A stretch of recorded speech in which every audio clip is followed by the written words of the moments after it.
from the lucid fringe. Ravings from the lucid fringe.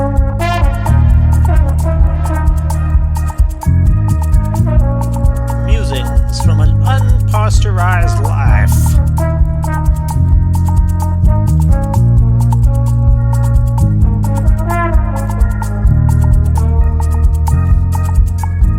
Improvised on the front line of love and beauty. Welcome, I'm Semeric Yarrow. This week on Ravings from the Lucid Fringe, Gods on Earth. Life Dimensions, number 1. Body Stories. I'm waiting to see a GP because of some mysterious twist in my lower leg. No doubt connected to running on concrete without warming up properly, but also it seems to interesting signals up and down my right side. Anatomy is not my strong point. The appeal of those intricate drawings in greys, something of foreign territory to me. I suppose this is because the body is mostly on the inside. Sure, we love our skin to bits, and some of us spend obsessive amounts of time and money in trying to make it look silky smooth, and we love being skin to skin with others in the right times. But ultimately it's a thin sheath, holding all the stuff we can't see. Except for the eyes of others, of course, protected now and then by their skinny lids, but actually the gateway to not just the soul, but the body within. Is all our selfie obsession really a quest to see the I that is also the body? Our family bathroom is full of products for the skin. We pamper it, mark it, tan it, scrub it, soak it, scar it. Or the skin's wild partner, hair. We twist it, drench it, colour it, curl it, straighten it, cut it. Imagine what we would do if our other body organs, muscles, veins, mysteries were equally exposed. Tattoos on the liver, perhaps? Or even worse, plastic surgery on the kidney? We already do so much to try and fix superficially the things that are part of much richer processes inside, the truths about our being that are baked into every cell. I suspect we're so obsessed with these outer appearances partly because we just don't know what's going on inside. We know from watching small children that deep intelligence is at work in their busy bodies long before the frontal cortex wakes up and pretends to teenage genius. Top adult athletes imitated 4-year-olds for a morning and were left exhausted. The deep body calculations involved in reaching that exact clay cup whose shattering will be a delightful effect and have such a powerful effect on the parents' emotions. The delight in slowly growing physical power and then the gradual move from gross to fine motor skills. Except in recent decades, of course, when interacting with these screens has left a generation needing to pick up body skills later than they should. When medical schools start complaining that new students lack the skills to sew up wounds, the loss starts to feel real. We ignore the education of the body as much as the mind constrained at a desk at our society's peril. Sewing was just something we did in my day at school, alongside getting out there with a bat and a ball. But warm-ups were always boring. Now, as I sit in the waiting room, I realise I've finally reached the age where they can't be skipped. And so much else is now being brought into awareness about my body that I used to just take for granted. Shock absorption systems, which I think I need to pay more attention to. Probably that's part of the warning system of the nerves whose endings give us the remarkable information of the pain body. The rhythmic system, 4 heartbeats per breath, typically, as every musician can feel, and the reproductive system in all its mysterious, hilarious glory. Perhaps key to the constant mystery, though, is the digestive system. The high-temperature workings of the gut carrying out the most amazing transformation of stuff we think looks and tastes good into stuff that is actually good, or these days quite often into stuff that turns out not to be as good for us as it's so shinily suggested. All these systems, intricate listening going on between different beings, different forms experiencing life.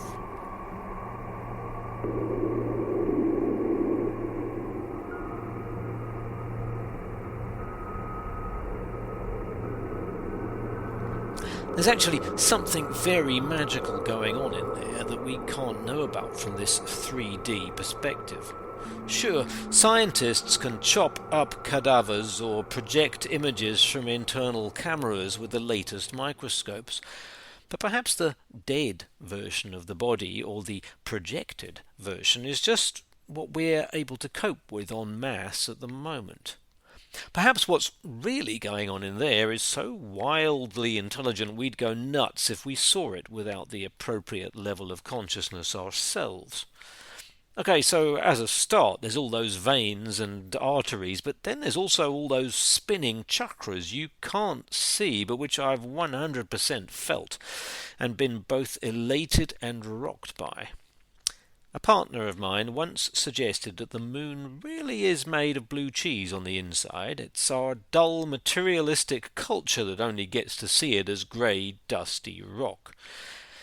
This makes sense to me if we are, as so many religious traditions would have us, made as God in holographic form. And the universe is God made manifest, so our bodies must be microcosmic versions of that. Hence, different areas of the body traditionally being ascribed to macro forms like astral constellations. And then a reflexologist will take a foot and find the whole body universe within it. Holograms within holograms. When Arjuna in the Bhagavad Gita asks Krishna to show him his true self rather than the humble human-bodied charioteer version, he ends up kind of wishing he hadn't asked. It's quite the disorienting trip which he only survives because Krishna also loves him. Or perhaps, more mundanely, there's the inner space-age version, seen in Everything You Always Wanted to Know About Sex but Were Afraid to Ask, released coincidentally in the year I was conceived, and just after we'd started heading to the physical moon to find those grey rocks. Or there's a plethora of recent animations about peptides and emotions. Another suggestion. Sure, the physical body has a particular appearance, but when you add in multiple other kinds of bodies, energetic, etheric, astral, the shapes, forms, colours change pretty drastically. Most shamanic traditions talk of the body as a luminous egg. Modern science talks of the fields of electromagnetism it sees beyond that superficial skin. Auras witnessed with other kinds of sight, other kinds of inner perception from within the body. So the body, living, impossibly busy, unobserved, sacred. The original temple, which all the architectural ones modelled themselves upon. Tantric tradition would have us nourish, comfort, provide all kinds of sensual pleasures to our own bodies, in gratitude, before we ever join in loving union with another body. All of which is an extraordinary reminder that getting present is easiest when we listen to the body. On the dance floor, in the bedroom, at the kitchen sink, on the bus. Scanning each limb, each organ, each joint with thanks, attention, breath. For me, this has often been the most powerful part of meditation, and it can lead to supersensory awareness, as yogis have long known. Interoception is the knowledge of what's going on within, a real second picture beyond what we can ever see, and developing it has been shown to improve our empathy with others too. Going consciously within helps us extend consciously without, until we develop what we naively used to call a sixth sense, as if there were previously only five. Like cats who leap out of the way of impending danger long before there are any sense signals we modern humans can pick up on.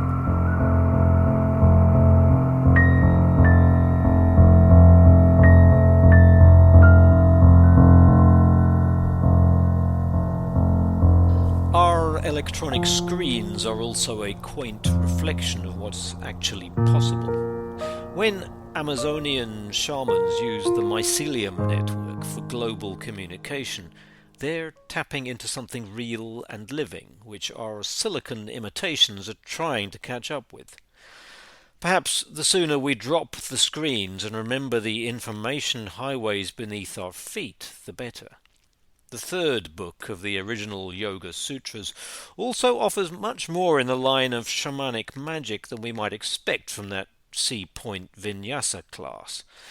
I suspect to drop the screens for good will require us to attune much more to our bodies as transmitters of energetic frequencies, much less as the imaginary discrete objects our 3D visual sense tricks us into believing.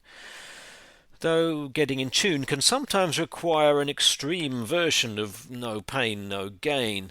If you've ever wanted to take part in the authentic sun dance, for example. Ouch, those hooks. Wim Hof would probably call me a wimp, even though I put up with my own version now and then of extended periods in freezing cold ocean water, leading potentially to as much bliss as my body-mind has capacity for. Pain and pleasure are both potentially signals of the way through to awakening our body's greater perceptive capacities, and both potentially offer major distractions along the way too. We clearly need support in learning to drive the manifested vehicle of our spirit. Then there's the vexed question of evolution, of course. How long have we been around on this planet in these human bodies? It seems we've been making fire for a good 1.5 million years with our human hands, and that date keeps getting pushed back. Homo footprints from up the road on the west coast are rather newer. Hominid footprints from Crete rather older. We've been doing this human body thing for a while, yet still an eye blink on the planetary timeline. But does that mean we haven't been here longer? Of course we have, if we're part of eternal God consciousness. Does that mean we had bodies before we had these ones?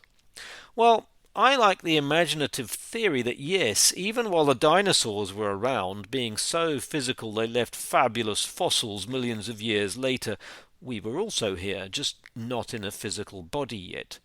Just a luminous egg, perhaps, or a giant etheric body of some kind not yet wrapped in this marvellous tight skin.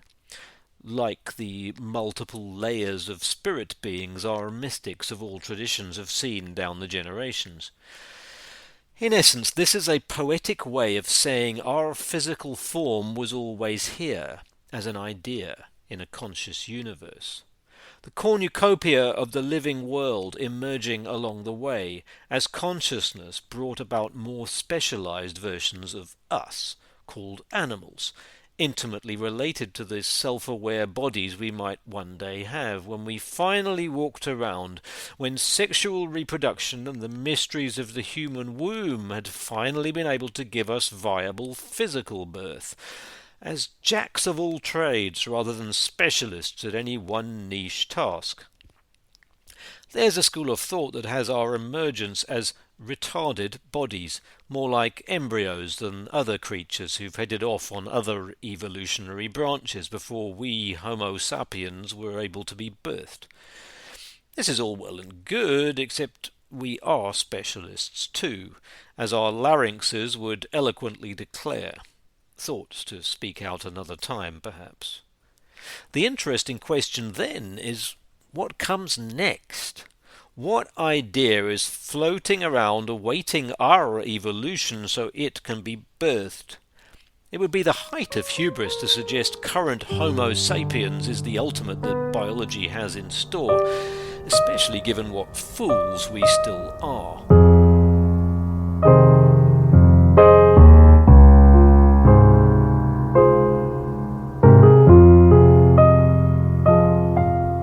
For with our incarnation came the danger of oversized brains, at risk of forgetting the wisdom of the rest of the body, until finally our modern society decided, in a desperately lopsided way, that wisdom sat not in the gut, but way up and to the left.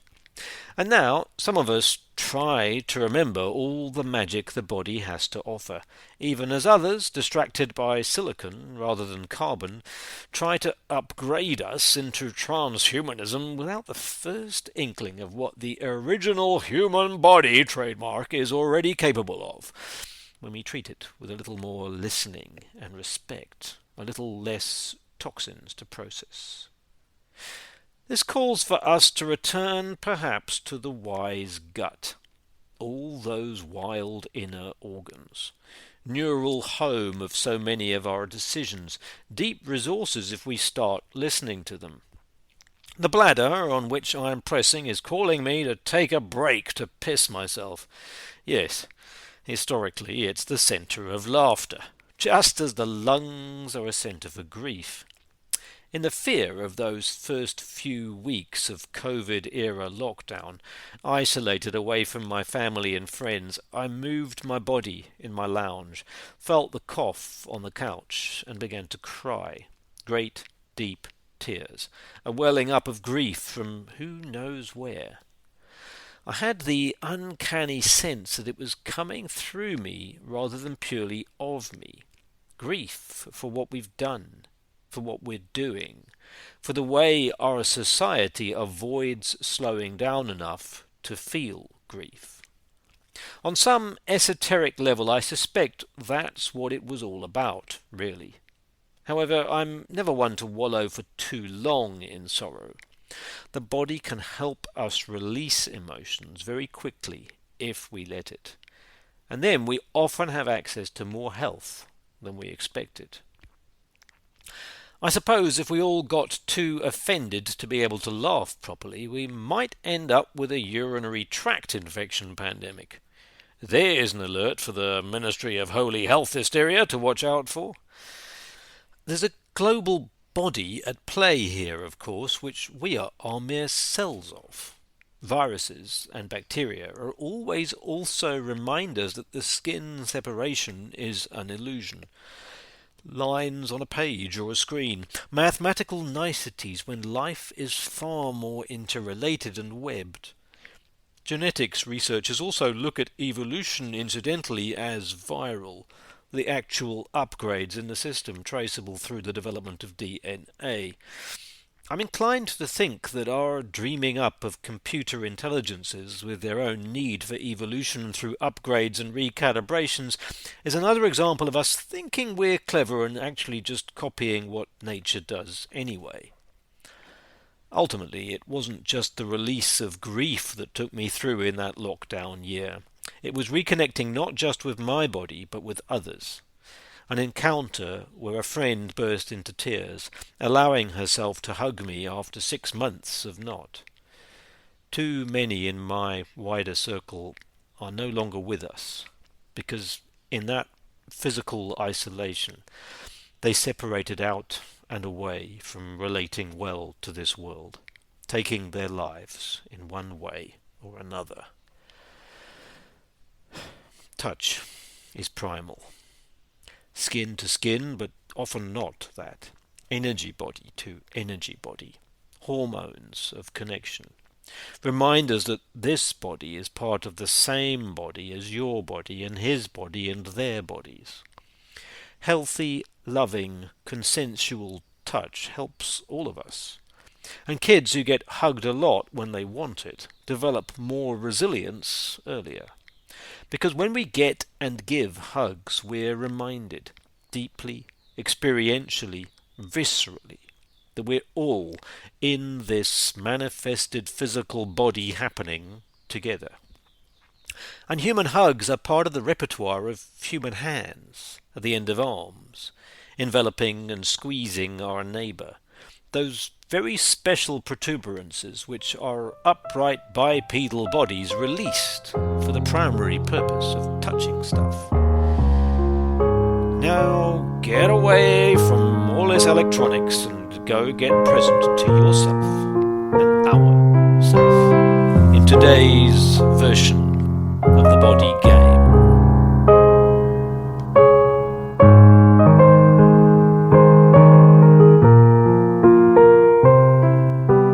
So, thank you for listening to this latest episode in the series, and you can find all of my articles and my recordings at lucidfringe.substack.com, except my music and poetry from the past, which is all available at simrickyarrow.bandcamp.com, and the background recordings and sounds that you will have heard are all either from those recordings or they are my own. Please do give this a rating if it's on your podcast app. Please spread the word if you enjoy what you hear, and if you want to give me some feedback or commentary, of course I'm very open to that. Any suggestions for future episodes? Okay, enjoy. See you next time. Ravings from the Lucid Fringe. Ravings from the Lucid Fringe.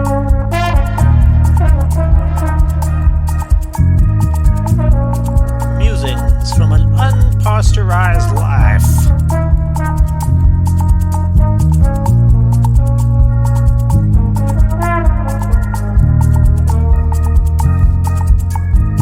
Improvised on the front line of